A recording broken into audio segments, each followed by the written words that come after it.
everybody, it's Cypher Tanya, and I'm with you with Commander Stephanie Sterling and Nikki J to talk about Quantum Witch, which just released, 2 hours ago. So, before we get into talking about the game, introduce yourselves. What do you do? What did you do on the game? Hello, I'm Nikki J. I did a lot. Kind of a solo dev. I did the art, composed a lot of the music, wrote probably 70% of it, and got in the wonderful Steph Sterling to write dialogue for 4 scenes. And then she went and wrote an entire chapter, which was awesome. Um, so yeah, that's what I did. So the concept is something I came up with a few years ago. And I guess we'll get into that. I don't know. But I will talk about it for like 45 minutes straight if you don't interrupt me. So Okay, I will keep an eye on my phone. yes, that's me. I did a game. Yay! Stuff. Yeah, I'm Stephanie Sterling. I did none of the hard work. That was all Nikki. I will say that such is the depths of my ADHD that I didn't know I'd gotten the scale of my job wrong until Nikki said so today. I just thought I was writing the chapter, and today I found out I did a lot more than I should have, which I do worry. I hope it was okay to have done. Oh my that. goodness, no! Didn't want you to think I was barreling through and just like. No, honestly, it was just like I could not have asked for someone better to do this with. Like I thought, okay, Steph's because I've been following your work for like over a decade, and I thought if Steph can write this stuff, just this awful old god, she's gonna love doing that. And then he wrote like the entire chapter. I was a bit worried at first, like thinking, is the writing style going to be so stark, and in contrast with everything else? But it just fit, like because of, like we've got similar backgrounds with like being queer, religious oppression, all the same type of metaphors were there, and it was kind of like the chapter you wrote was kind of like a microcosm of the entire game. It was just perfect. And I absolutely love it. That's the thing I like to hear the most as a writer, is that it fits. Mm. Especially as someone who gets told I write kind of distinctively. I don't want it to stand out. They say that about like editing. A good editor is someone who you don't know was there. Yeah. I don't necessarily want people to hit a part of a game I wrote and then think, oh, this is the Steph bit. One of the best little bits of feedback I got was Conrad, my longtime colleague and dear friend, who has played the game through and was asking me, did you do this bit? Did you do this bit? And was getting it wrong in certain points, which I loved, because being able to have the game feel seamless is important. And to not have it be like, right, this is the bit where, I'm doing my little keyboard. And yeah, like you said, the similar backgrounds really helped. And I love what you've said in the past about how your experience working on the game has kind of demonstrated how there are so many similarities between like everybody's queer trauma. Because everyone's story is different and everyone goes through different things, but we are all under this one big umbrella, and there are shared experiences under that. Unfortunately, a not insignificant portion of that is trauma based, but it can lead to some pretty darn good narrative, if I do say so myself. It can. I think Sorry, Cypher, we're kind of taking over here. I mean, you made the game, but before we get in the weeds and you just continue this lovely conversation, why don't we show the launch trailer? Ooh, good idea. All right. There is a lovely launch trailer that just came out today. I'm going to show you all that, and then we're going to come back and talk about the game.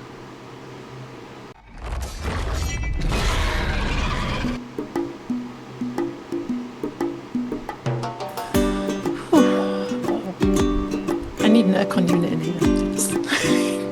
It's hot. I've been back in the country for several years and still not used to the lack of standardised aircon in the country.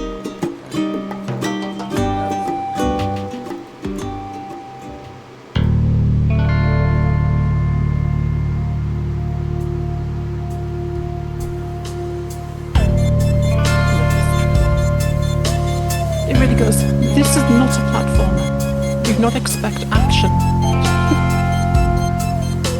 You're not gonna get it.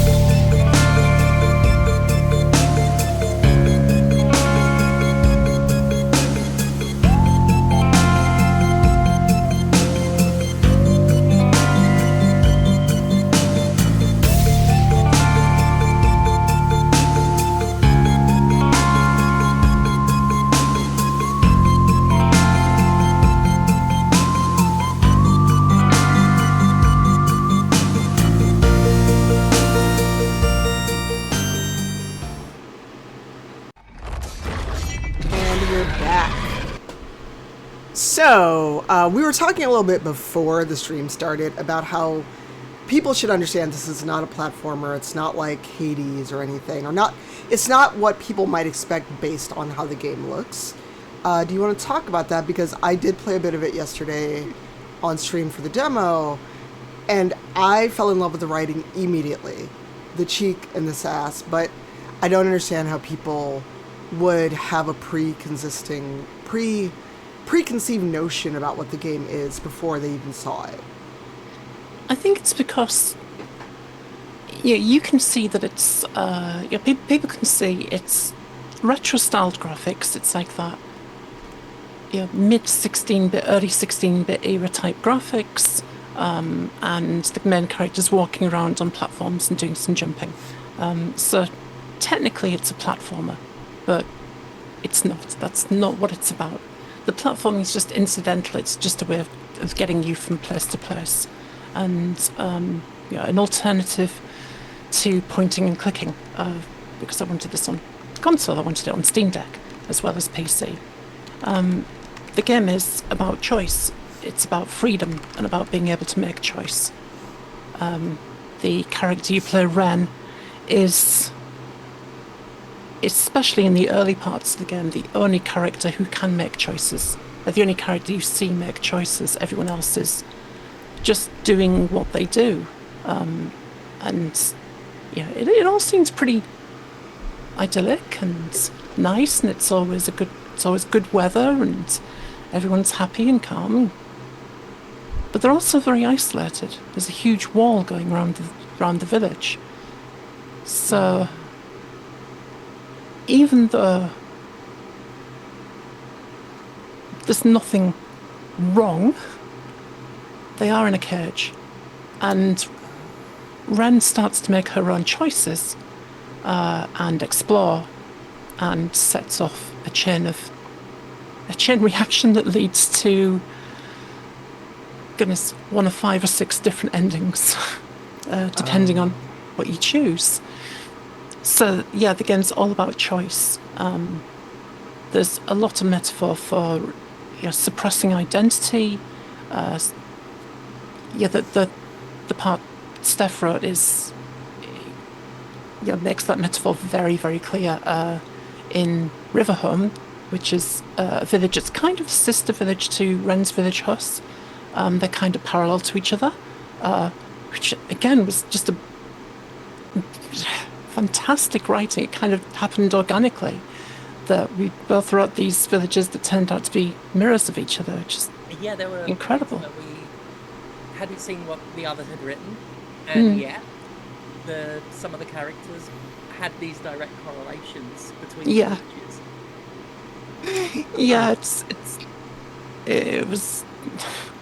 I still can't get over just how well it went. It's fantastic.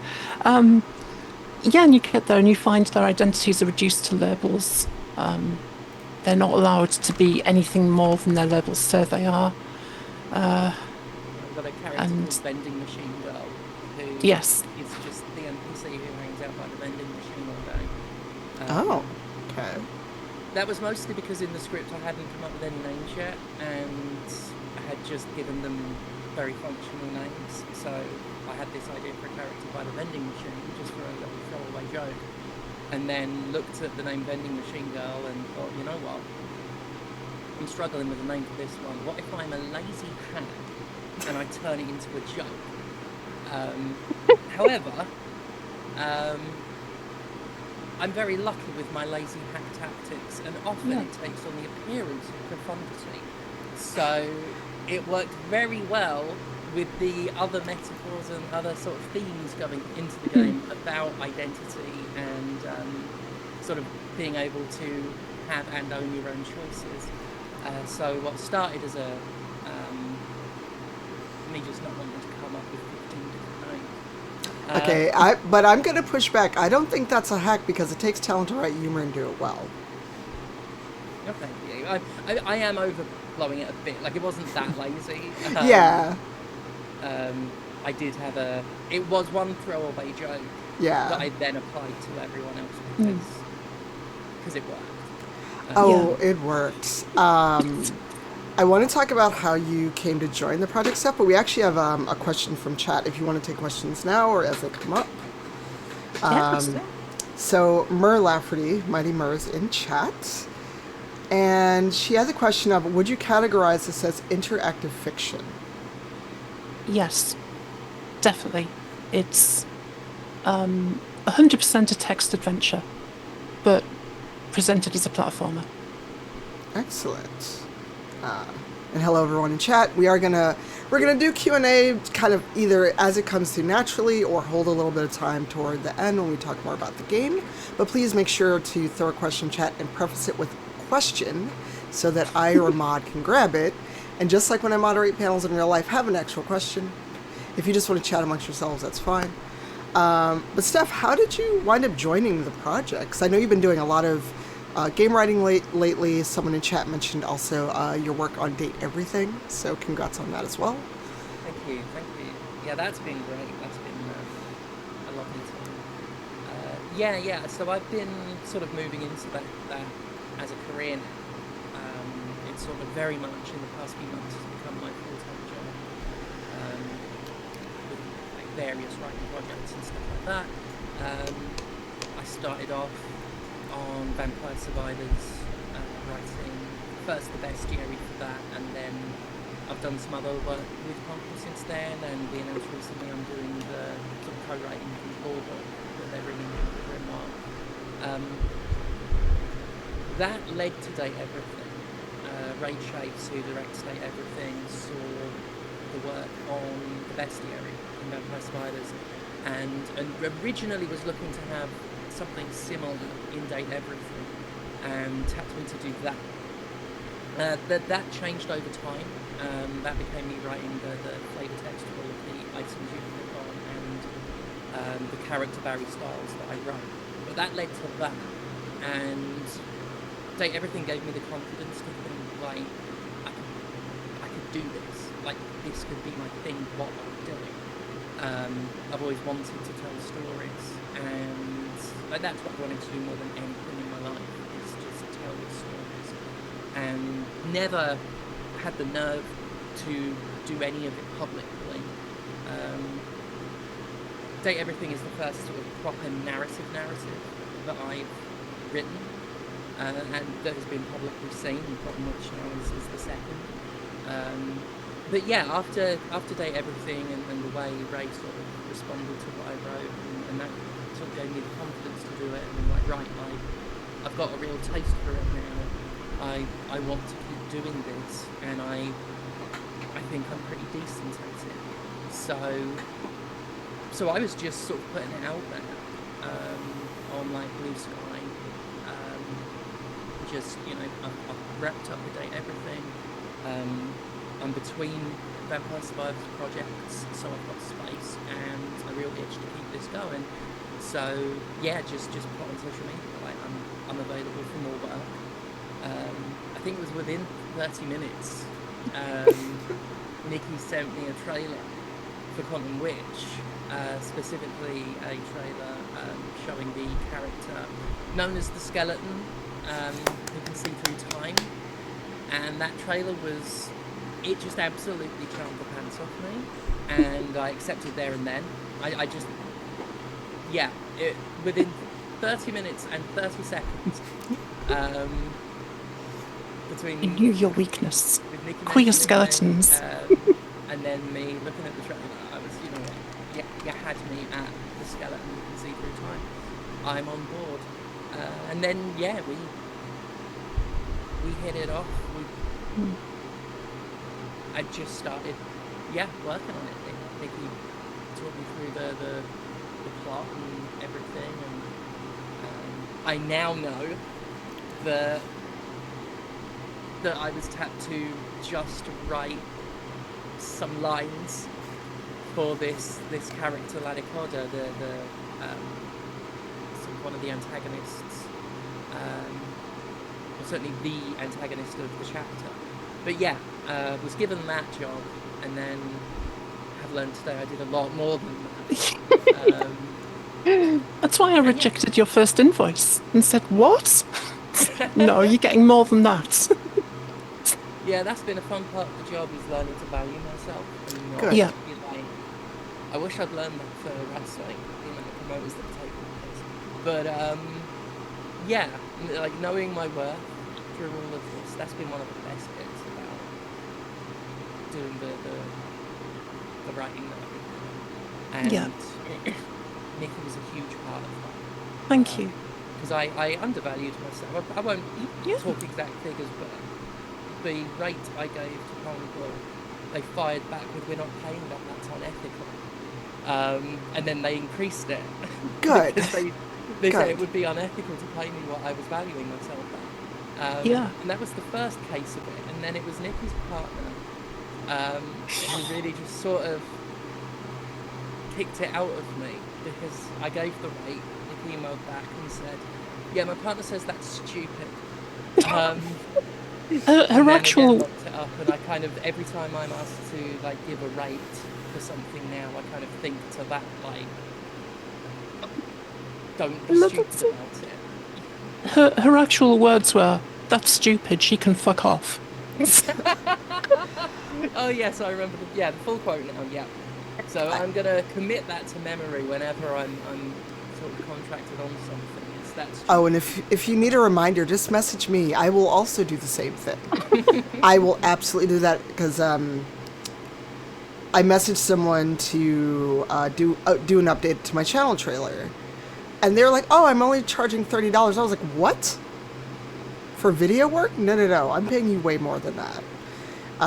So we can talk about the two, because I realize, and I know that too many people, especially when they're starting out, either as in a new area of expertise or something, we often undervalue ourselves. We don't charge what we're worth. And then after you get people like Nikki who are going, no, what the fuck is this? Charge your right amount. Isn't it just very freeing to know that, no, someone sees what I'm worth and they're willing to pay me what I'm worth? Yeah. Yeah. And my husband, like, tries to remind me as well that it's not just about valuing yourself from a self-esteem standpoint, and it's not just about the money per se. It's about broadcasting your value to the business. One thing I think I have learned, and this certainly comes from sort of other industries I've worked in, is if you value yourself at a low rate, it will affect how people see you, and they will treat you accordingly, even if they do it unconsciously. Projecting that you are worth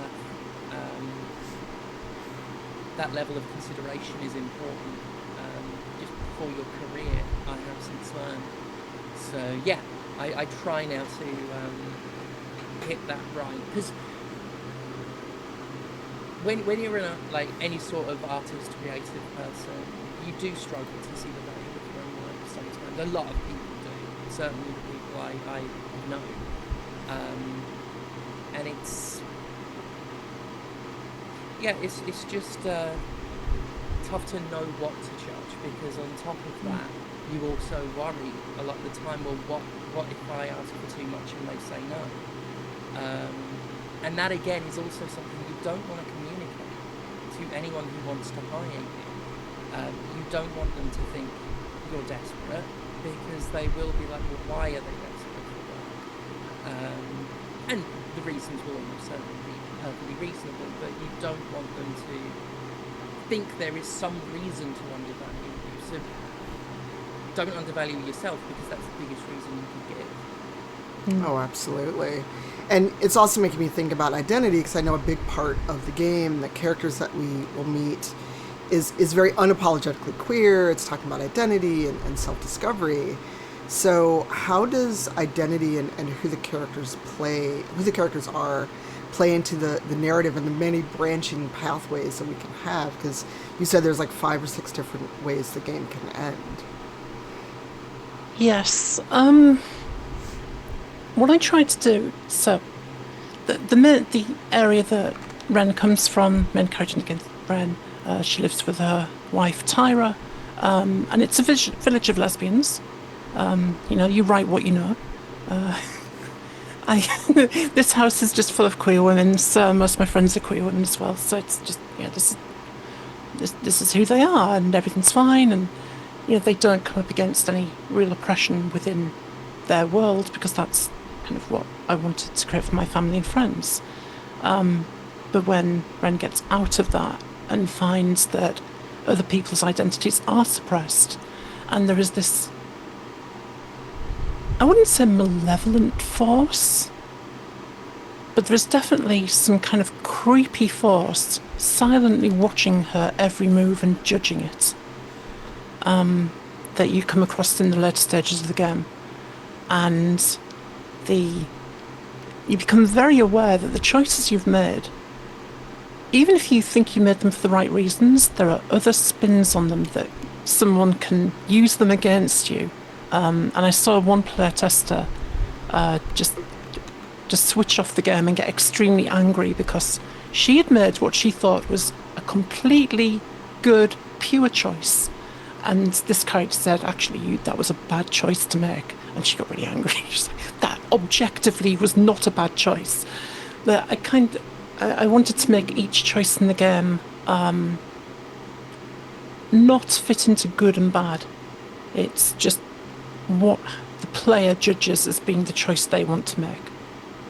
That I don't think there really are any good or bad choices. It's just you do the best with the knowledge you've got at the time. And on your next playthrough, you might go, well, I know what the consequences that was, and I didn't want those consequences, so I'll choose differently. But the game doesn't judge. It forces you to judge. Apart from this one character who will judge everything you've done. So it's kind of saying that I'm not a believer in objective morality. I believe in goals that we can agree on for morality, and then there becomes objective ways to meet those goals. But the goals themselves are subjective. It's like saying we're going to play chess, and that's a subjective choice to play chess over Monopoly, over drafts or whatever.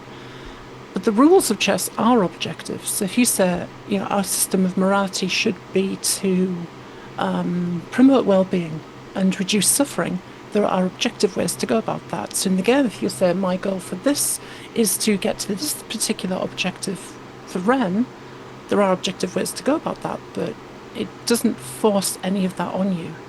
And each of the different types of ending have variations depending on the choices you've made as well. So it was a nightmare to write. I've got Really spreadsheets, huge spreadsheets, just tracking everything. Is that Sorry, kind of Steph. it's I'm a very linear thinker. I have to think in a straight line, and this and Date Everything both dialogue choices leading to different outcomes and having to think in a parallel sense and having to think again. This is where the bit of me that cuts corners comes in, where I would find any excuse I could. Once I branched the dialogue, any excuse I could to get the answers that Ren gives to come back to one box, just one text box, so that I can get my head straight again. It's panic-inducing once the dialogue sprawls out like that. Yeah. But you know, it has to be done. Otherwise, you don't get a game with choices. And I always prefer the way quantumwitch does it. Certainly to the way it used to be done in the 2000s when it came to games with choices. I'm always coming through quiet. It's on my end. Sorry, chat. If I just hold this close, if I'm just like this the whole stream, is that Go on, deep throat. is that No. better? No, it's audio is the final boss of every stream and everything else. Yeah, I'll see if I can boost the audio in post, but Zoom sadly does not give you a good way to boost everyone's audio. Right. I've done what I can to squeeze it up a bit more here. Oh, that's better. Is that better? Oh, that's Yeah. so much Right. better. Okay. Well, that's okay. Yeah, there's some settings on my computer are constantly resetting themselves. Anyway, as I was saying, we have come a long way from the idea of morality in games as presented in the 2000s. With such great choices as Infamous is, I could give the food to these starving people, or I could just burn it in front of an orphan. Just these Wow. wild extremes where it's just, do you want to be cartoonishly good or cartoonishly evil? And it's, God, the seventh generation of games, it fascinates me to this day. But I do like that we moved away from that, and it's more, it's less about whether something is objectively good or bad, and it's more what consequences can you deal with, or what risks are you willing to take, or what is your judgment as a player? Do you think you did the right thing?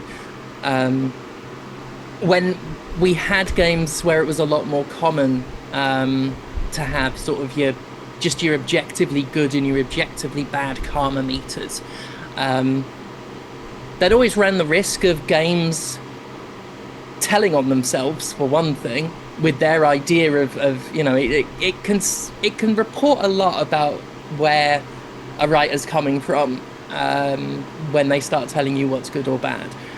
One of the things that really stuck out to me when it came to more stark choices of what's being presented as good and bad is Dishonored. The first Dishonored game. Now, I loved Dishonored, and I still think it is a terrific game. However, that game takes the line that every time you kill one of your targets, that's the capital B bad choice. You've done a bad there. You have done a bad. This thing, where you subject them to a lifetime of horrific torture and abuse, you didn't kill them, therefore, better choice morally. There are things in that game where I did what is being presented as the less dark evil choice, and I'm horrified at it. I'm like, I wish I'd have just done the assassination now, rather than, you know, subject them to that.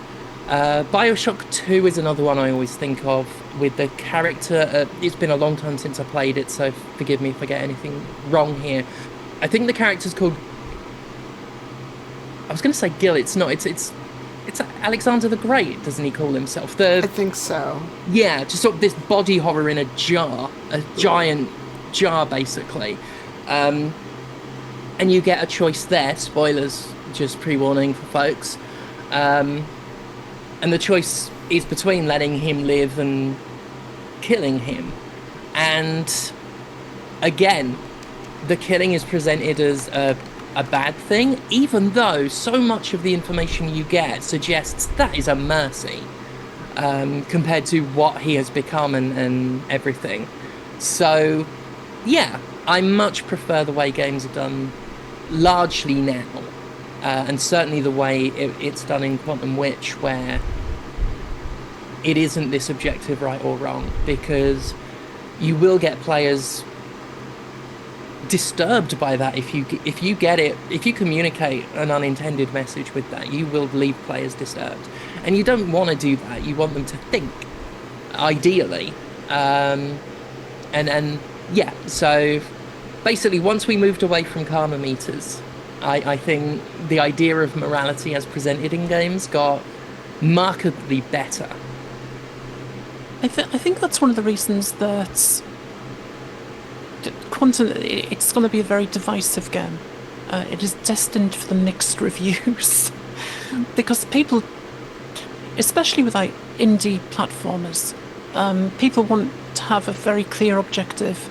They want to know where they're going. They want to know what the quest is. They want a little meter saying, you have collected 10 out of 12 collectibles. Well done. Collect another 2 and you can advance. And it's not like that at all. It's the furthest away from that you can get. So it's going to be one of the people that kind of want to play something where afterwards they want to think about the choices they made and analyse them. Like I was talking to a channel yesterday, and after we'd done the interview, they said, Ren's got a bit of a messiah complex, doesn't she? Like, yes, she does. She wants to save everyone. And some of my metaphors can be as subtle as a sledgehammer. The shadies in the opening part of the game, they're not subtle at all. And some of them can be really subtle, like Ren as a shepherdess, whose flock listen to her voice and obey her, is direct from the Bible. And it's, yeah, hint that she's got a bit of a messiah complex, and it's, it's not an action platformer, put it that way. No. I mean, that is one of the struggles the game does have when it comes to perception. It's a very human thing. We look at something and our brain will cross-reference it with other things we've seen that look like that thing, and then we'll make assumptions based on that. I can't blame anyone for looking at Quantum Witch and going into it assuming a sort of action platformer. But it is absolutely not that. And one thing I sort of, I guess, helped with, I don't want to overblow what I've done as if I did something truly incredible or amazing, but one thing I tried to help with was sort of public perception of the game.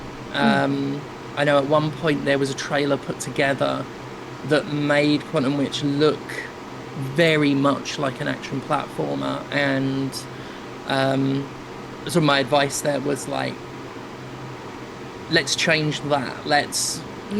A lot of the screenshots and footage that had gone out focused on jumping and running and things that are not the draw of the game, and a lot of people are looking at the graphics and again cross-referencing them with other games that look like that. And the thing is there are many games that have this art style, and in order to stand out from that, you can't just show a screenshot. You can't just show, here is Ren jumping, because any side scroller can show you their character jumping. Show them something no other game has got. Show them what this game does to communicate that it isn't the 8-bit platformer that they've got in their head.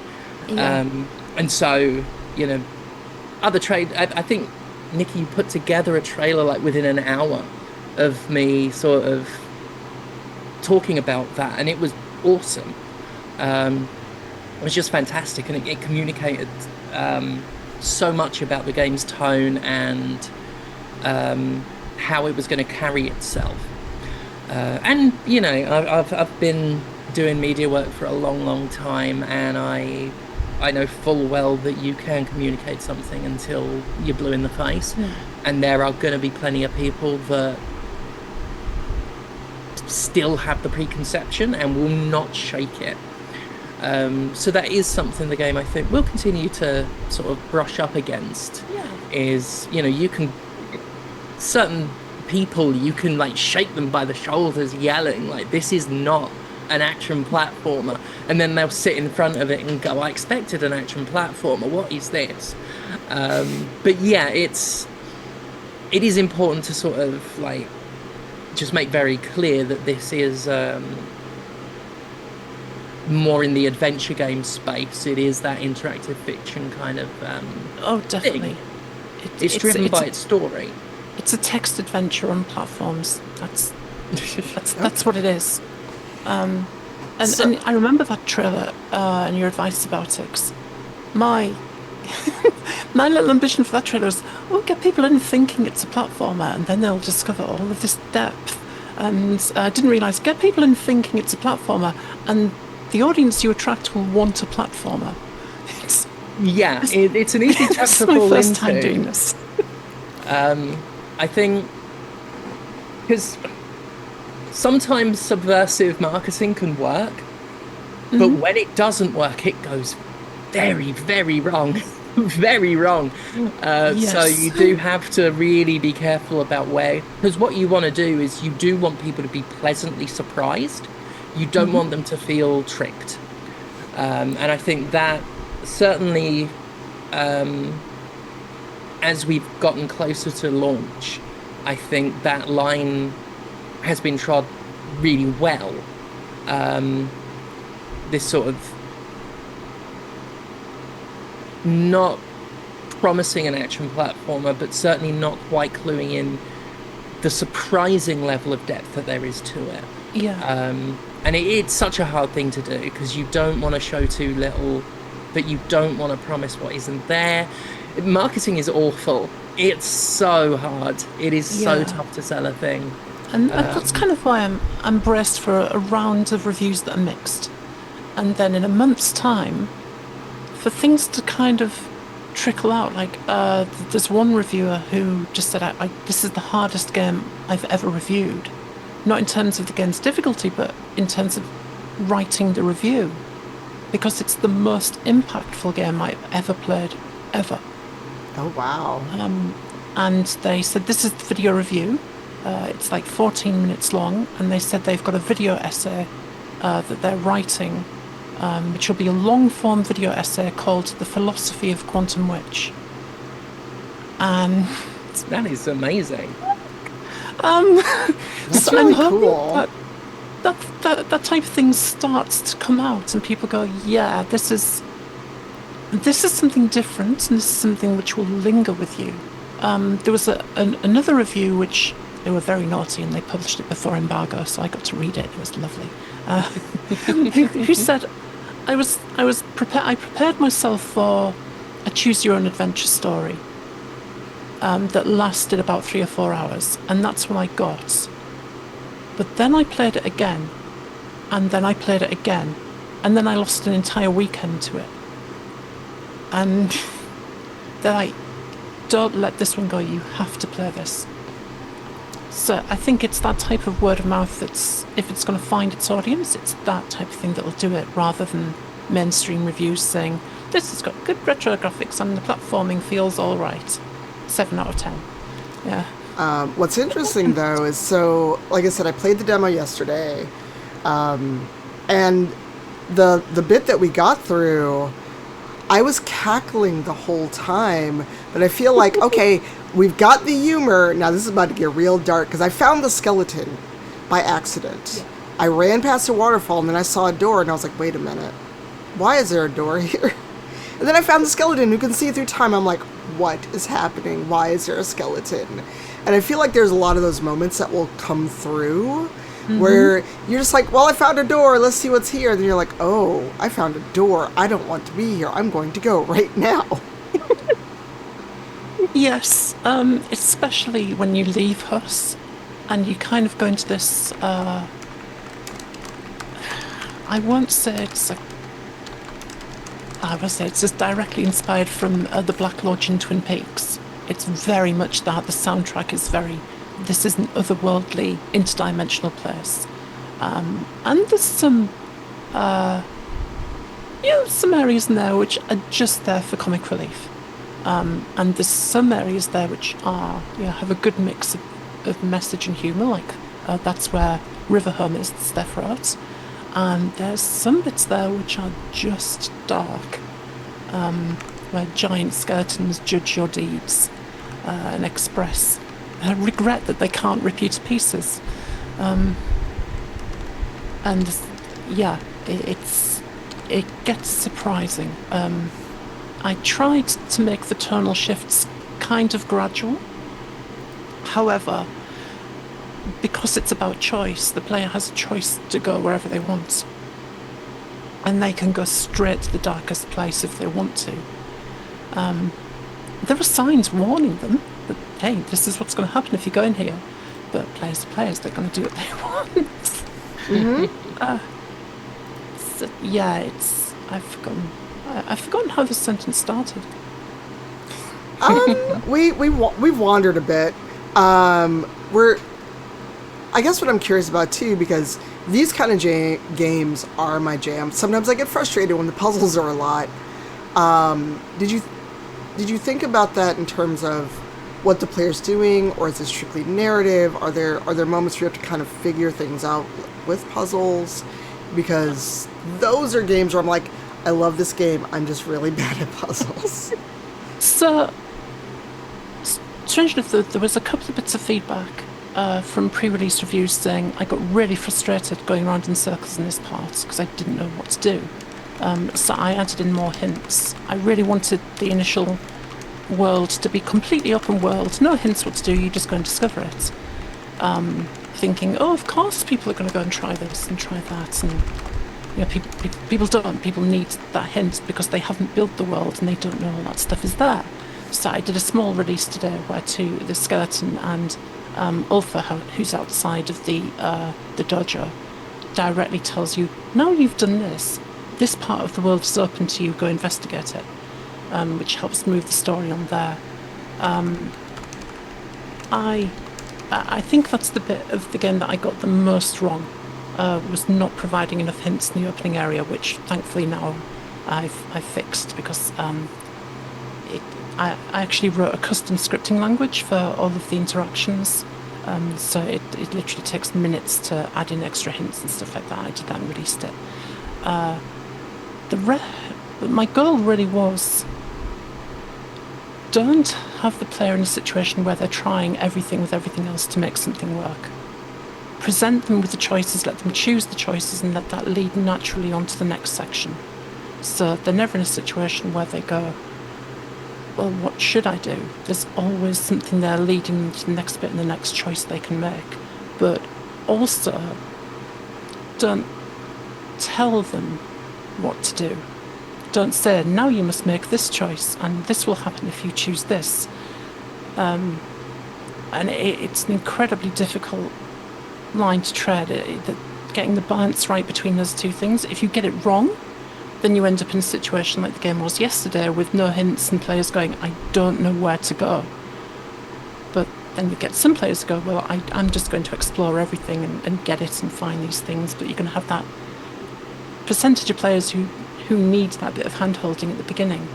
So it's an extremely fine line. It's very, very difficult to get it right. Thankfully, I think I've got it just right now. Yeah, I did not want the old terrible try every item with every other item, find the pixel that you need to drop this item on to progress. Yeah. I think it showcases a real strength as an artist, that you did take that on board, that you weren't. And again, like we're talking the whole time about the tightrope walking of this sort of making a game or making any form of media, really, any type of creativity. There's that line between sort of having a vision you're committed to and being so bullheaded that you don't listen to feedback because you're, adamant. I designed the game this way. This is the one way it should be. Oh, yeah, I'm not. But yeah, like starting with that vision, but being able to edit that vision based on how people are interacting with it. There Yeah, are people who I have been will- in this business decades who haven't managed, like, they haven't learned that. Yay! I'm better than them. Let's give the questions going through. I just want to call out three people, do a shout out to three people who really helped me in the process. One was the Geekly Grind. Thegeekligrind.com, go visit them. They're an indie review site. They're small. Their focus is on helping new indies get noticed. Great bunch of people there. They had lots of feedback about the controls. In the first pre-release the demo that came out, the controls felt terrible, and I just didn't notice because I wasn't focusing on how the controls felt. I was focusing on writing, and they said, actually, this feels pretty awful to get around. So I revamped things, and I was like, yes, that, like, making Ren run around is now not a chore. And Steph, yourself, with the feedback you've given about the trailer, about the messaging, and Conrad Zimmerman, who called out a couple of things, which was on your second playthrough, if you want to make different choices, you had to play through the entire thing again. And there was a feature that I was going to add, which was on your second playthrough, you get a new ability, which is to be able to use save slots. And it's presented as a new ability because it is, you get to travel in time with save slots. But his feedback made me realise I have to get this out as soon as I can so people can experience this on launch, which really, like, your second playthrough, that allows you to open up the world so much more, so much more quickly, and really experience what's there. And again, Conrad, with accessibility, when you go through the second time, you've seen some of these conversations and you just want to get through, and so you're hammering A like it's a shoot 'em up, and you end up selecting things you didn't want to select. So I came up with a nice way that you can just completely skip a conversation but still get the choices for the prompts for the choices. And those three things took it from something which would not have a hope of getting a good review to something which now I think will really resonate with the audience who want to play and discover everything. So I am the first to admit I don't know what I'm doing. This is my first game. Yeah, I'm a programmer by trade, but games are a completely different medium where you've got to be a storyteller, a musician, an artist, a QA person, a tester, accessibility expert, marketing expert, and it's a completely different art form altogether. Nope, no one's going to do it. Okay. I was waiting for the airplane.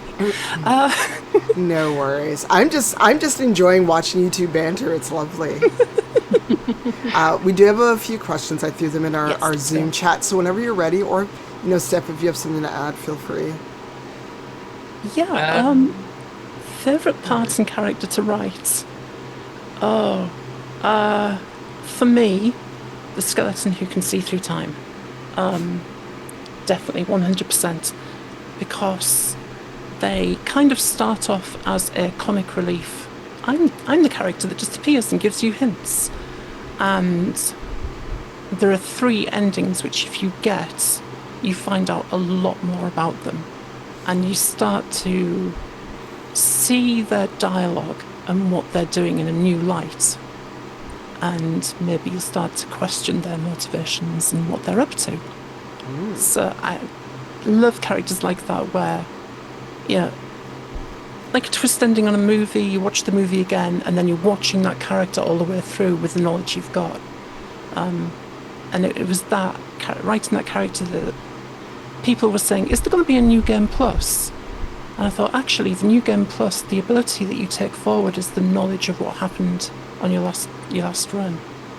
And that all came from this guy, and definitely my favourite character. For me, it was obviously there's Lanicoda, the water god, who was sort of the main character I was brought on to write for. This water god who exploits her followers, basically. It demands credit for all of their accomplishments because she's the water god. If people don't have water, then they're not alive to accomplish anything. So really, didn't she do all the housework? Didn't she, like, till the land? Didn't she spend all day fishing? Praise be to her.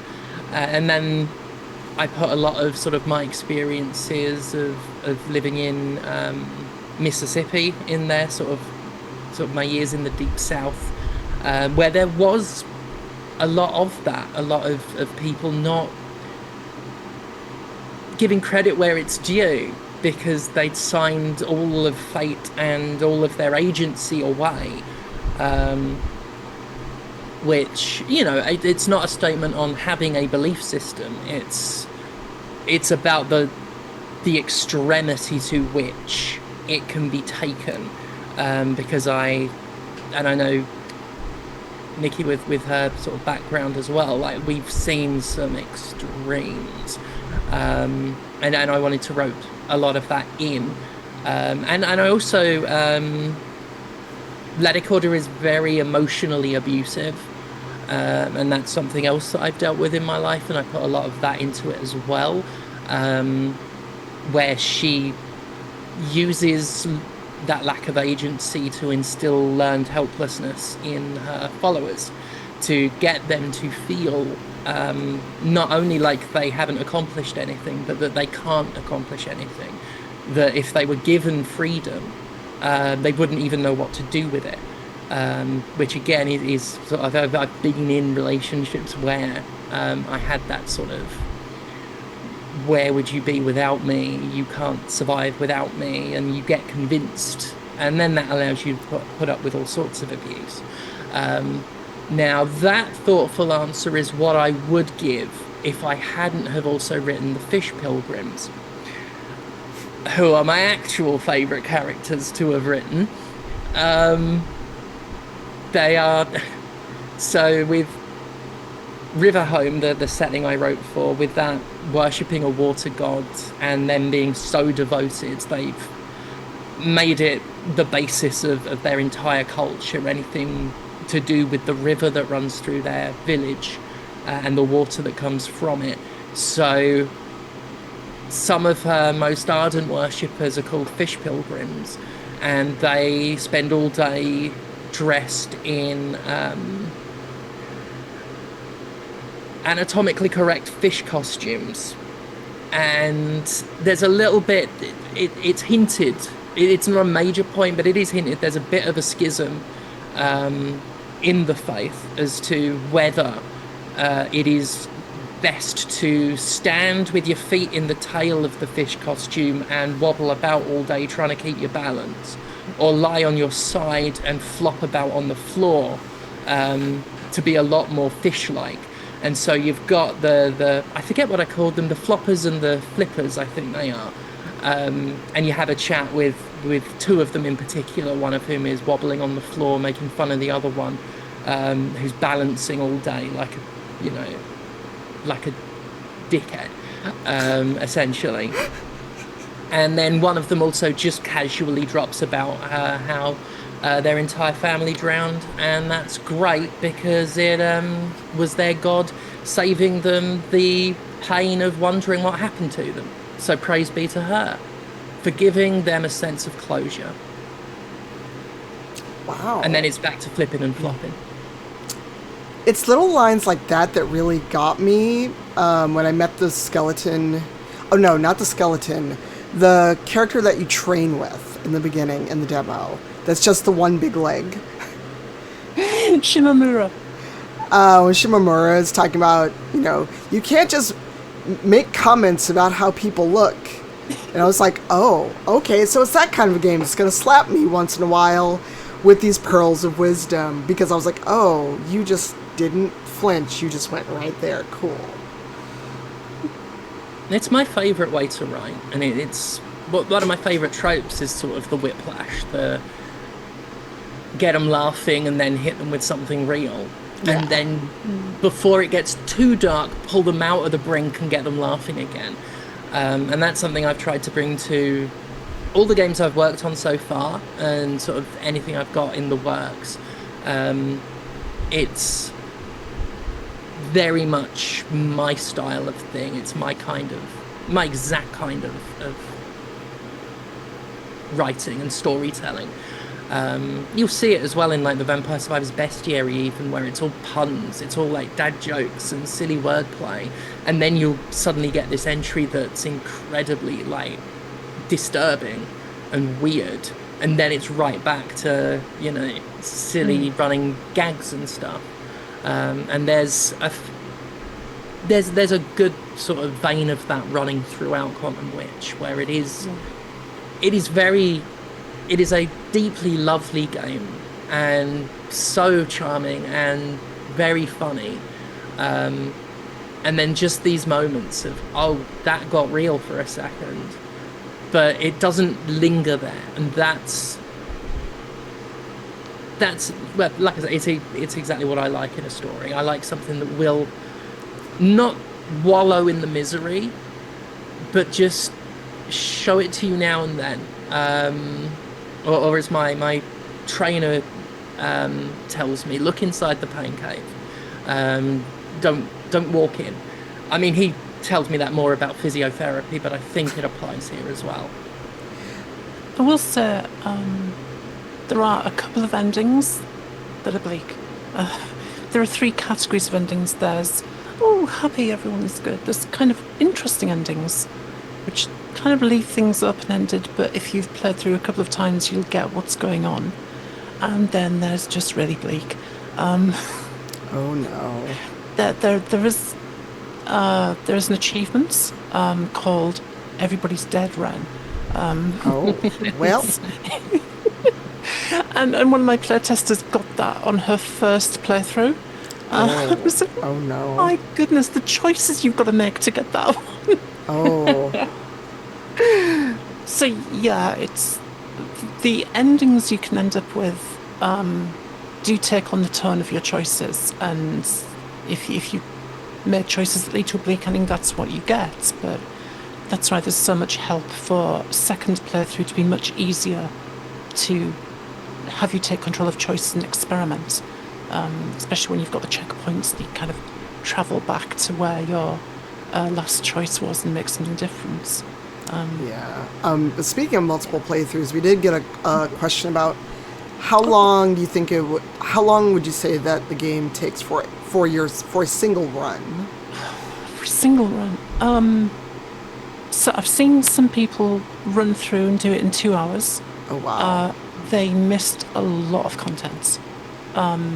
They got kicked out of Riverhome at the earliest opportunity. Oh, well. So they missed like 3/4 of Riverhome, and there were 2 areas they didn't even go to. I've seen some people take 4.5 hours because they just explored everything. But even if you explore everything, that is just a single path through the game, and you end up with more knowledge for your second run. So, that's roughly the range for a single playthrough, I would say. We really do need to emphasize like the level of choice and how different you can make things. Like the Riverhome chapter, which is the one I worked on, there are 5 ways just to conclude that. I didn't write the ending of the game, but I wrote 5 endings. Just for my section, just for dealing with Riverhome and Lanicorda. I think it's 5. There are 5 ways that can go. There are 5. And one of them has the only F-bomb in the game. Oh, yeah. Yeah, I'm not going to say which one it is because I don't want to spoil it, but yeah, it's got the only F-bomb in the game. But those endings as well, 2 of them have an effect on the final scene in the game as well. So yeah, that's why my mind is so fried all the time. Writing will But do yeah, that to you. I mean, in terms of like how long it would play through to see everything, I know one guy who's been playing it for 20 hours and still has one thing to discover. It's an interesting question because it's like, how long does it take to complete Stanley Parable? At what, 15 minutes? Because you just walk forward and you go through the doors that are presented to you and you end up on the nice field and that's it, game over. But it's not. It's like, that's another game about choice, and I wanted it to be like that, but with a more impactful story than just pure comedy. So, yeah, it's a really interesting question. How long is Quantum Witch? Yeah, well, there's your first run, and then there's the I need to get every ending version. Yeah, and yeah, there are variations on those endings as well. Like there's the super duper happy ending, which there are like 4 or 5 different variations depending on the NPCs you've talked to and the path you chose for Tyra and etc. Yeah, it just compounds itself. So I don't know. I mean, that's fair, because there are a lot of games, and also when people are streaming it and you're reacting to things, you are experiencing things in that moment with your chat and your community, it can extend how long a game takes by several hours. Yeah.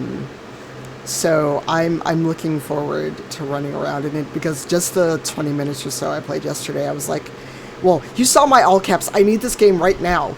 Email. Yeah, it was a delight. Running into the Weed Man, aka Legally Distinct Pac-Man, was just like, I just stopped playing and had to put my hands down. I was like, well, I need the game. I need it right now. So we have 2 more questions. One is kind of subjective, because writing for a game, or how long it takes to write for a game, is such a subjective thing. Because, I mean, you know that I'm a writer as well, and in 2 years of writing, the game was not fully written. But in a game like this, where there's mainly the 2 of you, and then there's music and everything else, it's a much shorter, more compact process. So if you want to tackle the question about how long does it take, feel free. But if not, I know it's a harder, more subjective, because it could be anywhere from a few months to several years to write a game. Yeah.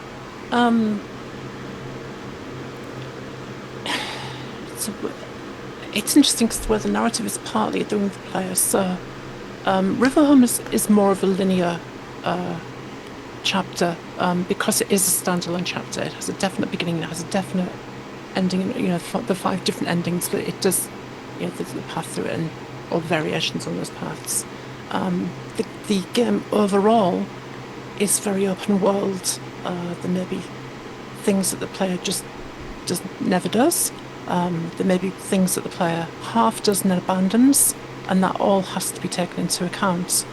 There are choices that you're given, and a valid choice may be just to walk away and not do it at all. And there are times in the game where that is taken into account as well.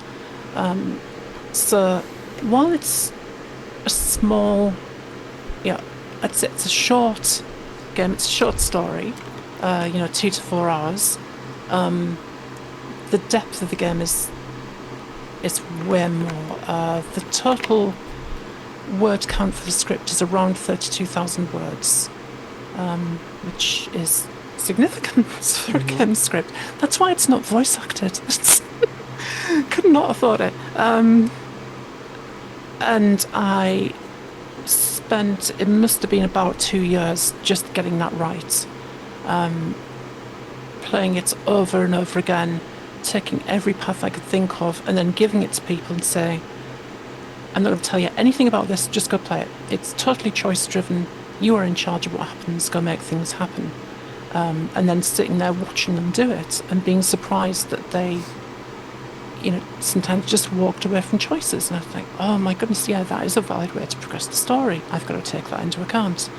So it is literally, even for the relative shortness of a single playthrough, years to get it right, simply because of the amount of depth and control the player has over that playthrough. It just has literally fried my mind for the past 2 years. So yeah, I'm really hoping that people who like that type of writing and that type of game find it, get what it is, and just get absorbed into it and lose a week finding everything. Excellent. Steph, do you have any thoughts on that question before we get to our next one?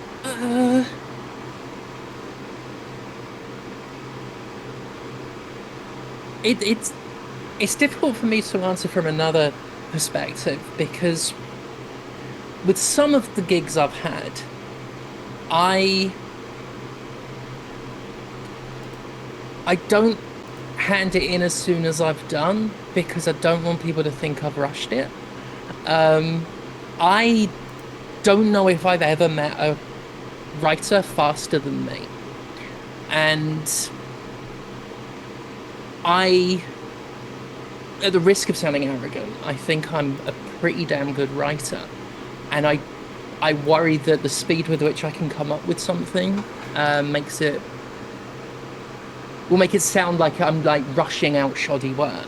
But basically, my brain is thinking 50 different things at once, and it loves stories. And as soon as you throw it a little spark, there will be a forest fire of ideas flying around.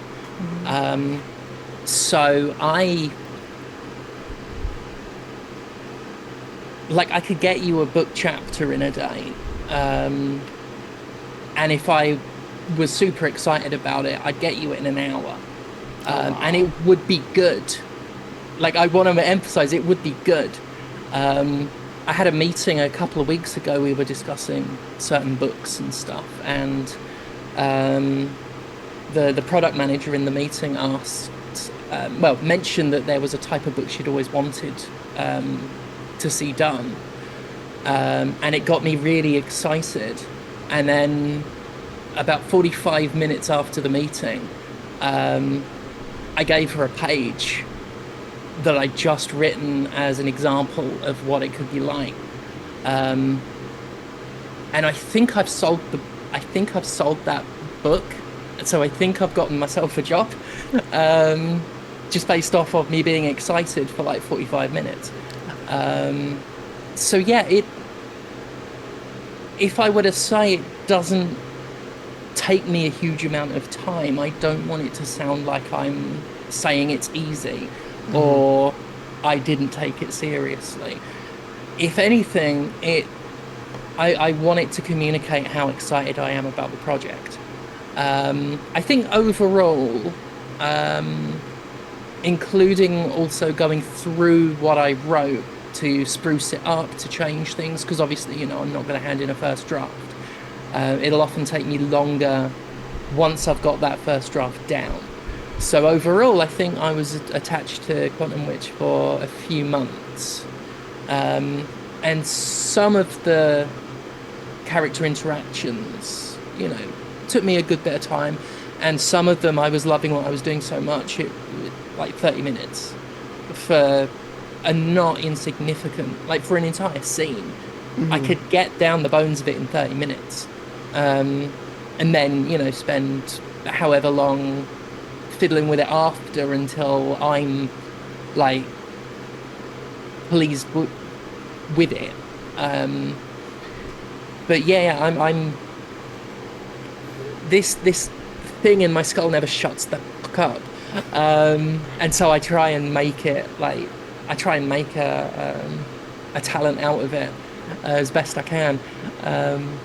So yeah, for me, I love as I said earlier, I've always wanted to tell stories. That's what excites me. That's where my where I get my energy from. Um, so as soon as someone gives me an idea, or as soon as I have an idea, um, I will sit down, and I've never been able to just write in pieces. I have to get it all onto the page. So yeah, uh, And I remember there were times when you'd say, "Can I put in this little joke character?" And they're a companion of this character. And I remember this specifically, and I went, "Oh, hang on, there's a huge parallel here." And it led us down this other road, which made a mirror, another mirror between River Home and Hearst. And it just flowed so naturally. And as someone who was hiring you as a writer, I'm sorry, we're going into a therapy session here. It's okay. My friend who is a therapist is not actually in chat. I was going to be like, we have someone on staff. Excellent work that's delivered in 45 minutes is more valuable than the same work that's delivered in a month. Mm-hmm.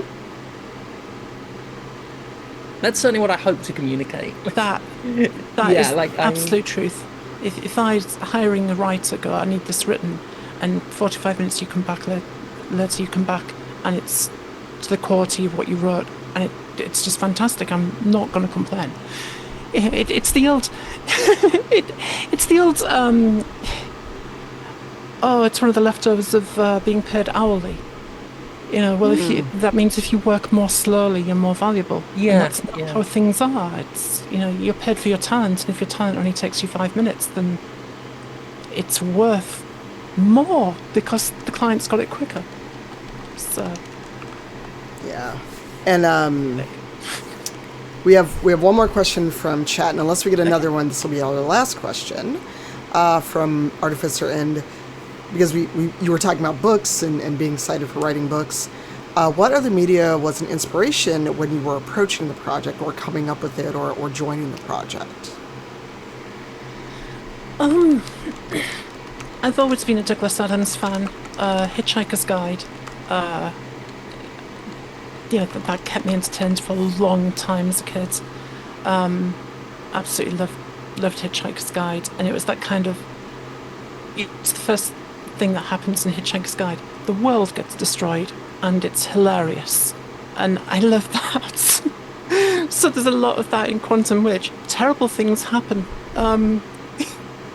There's a part in Riverhome where a character falls into the icy lake and doesn't come back up, and it's hilarious.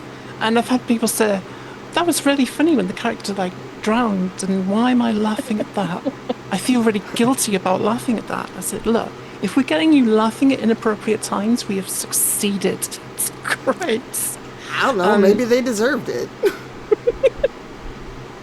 They questioned their god. Of course, they deserved it. I do love old point and clicks. So Day of the Tentacle, it's one of my favourites.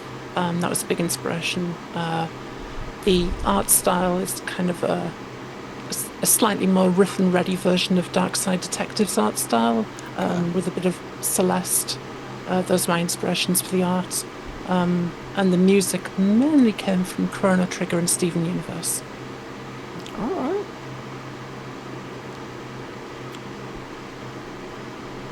I don't know if I can name any specific media, because again, as I say, like my head is it's a forest fire of ideas, and there's all sorts of media I'm influenced by just in general. There wasn't too much I could point at and say I specifically drew from it for Quantum Witch. I guess I could say that certainly when it came to writing La Decoda, and this is true of anything with a villainous slant that I might write, I draw a lot from the sort of other industry I work in, professional wrestling. A fair bit of La Decoda's dialogue is she's just cutting a heel promo on Ren. And I do tend to write villainous characters as wrestling heels, and sort of the arrogance and confidence that those kinds of characters often carry themselves with. So I would certainly say that, like, there's a big heel streak in Manacalda. Okay. All right, so last call for questions from the chat. Otherwise, I think we're going to kind of wind down because we've been chatting for a bit, and I know it's later in the day for you both. So I'll make sure that I'm not taking up your full evening. One more, actually. Of course. It's to mind. Deadpool. Oh, yeah.